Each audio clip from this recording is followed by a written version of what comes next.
આજે બગદાણના નવનીતભાઈ એની પર જે આ પ્રસંગ બન્યો હતો એની માટે સમાજના બધા આગેવાનો અહીંયા ભેગા થયા અને માનનીય મુખ્યમંત્રી સીએમને અમે લોકો રજૂઆત કરવા ગયા હતા અને અંદર તટસ્થ તપાસ આવી જોઈએ એની માટે અમે લોકો બધા રજૂઆત કરવા. આજે વાત આવી છે, વિવાદ આવ્યો છે, આમાં ક્યાંક એવું લાગે છે કે બે સમાજ સામે આવ્યા? નહીં, એવું કોઈ વાત નથી.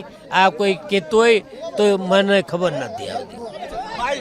નાયબ મુખ્યમંત્રી સાથે આપે વાત કરી, મુખ્યમંત્રી સાથે વાત કરી, શું લાગે છે આ વિવાદ હવે પૂરો થઈ જશે?